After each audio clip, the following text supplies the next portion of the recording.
வருஷத்தோட கடைசி நாள் வேலையை சிறப்பாக முடிச்சுட்டு வீட்டுக்கு போயிட்டு இருக்கும் பொழுது பழைய இரும்பு கடையில் இந்த பிரிண்டர் கண்ணில் பட்டது. பார்க்கவே ரொம்ப மோசமான கண்டிஷன், பயங்கர ஸ்மெல் வேறு. பிரிண்டருக்கு 300 ரூபாய் சொன்னாங்க. கஷ்டப்பட்டு பேரம் பேசி 250 ரூபாய்க்கு வாங்கிட்டு போயிட்டேன். பிரிண்டர் ரொம்ப பிரச்சனையாக இருக்குன்னு நினைக்கிறேன், அதனால தான் இரும்பு கடைக்கு வந்திருக்கு.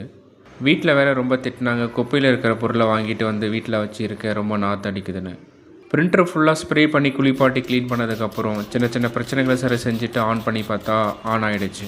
பிரிண்டர் கம்ப்ளீட்டாக ஃபுல் சர்வீஸ் பண்ணதுக்கப்புறம் பிரிண்டர் யூஸ் பண்ண ரெடி ஆகிடுச்சு. புது வருஷம் பிறந்தாலே எல்லோரும் புது பொருள் வாங்க ஆசைப்படுவாங்க. நான் பழைய பொருளை வாங்கி அதை புதுசாக மாற்றிட்டேன். இந்த பிரிண்டரில் ஏகப்பட்ட ஃபங்க்ஷன் இருக்குது. நீங்கள் பிரிண்ட் எடுக்கலாம், ஜெராக்ஸ் எடுக்கலாம், ஸ்கேன் பண்ணிக்கலாம். ஒயர்லெஸ் ஆப்ஷனும் இருக்குது. மொபைல் இருந்தும் நீங்கள் பிரிண்ட் எடுத்துக்கலாம். 250 ரூபாய்க்கு வாங்கின பிரிண்டர் புது பிரிண்டர் மாதிரியே பலன்னு வேலை செய்யுது. இந்த பிரிண்டரை நீங்கள் புதுசாக வாங்கணும்னு நினச்சா 15,000 18,000 வரைக்கும் நீங்கள் செலவு செய்ய வேண்டியது இருக்கும். ஆனால் எனக்கு 250 ரூபாய் கிடைச்ச ஒரு நியூ இயர் கிஃப்ட்.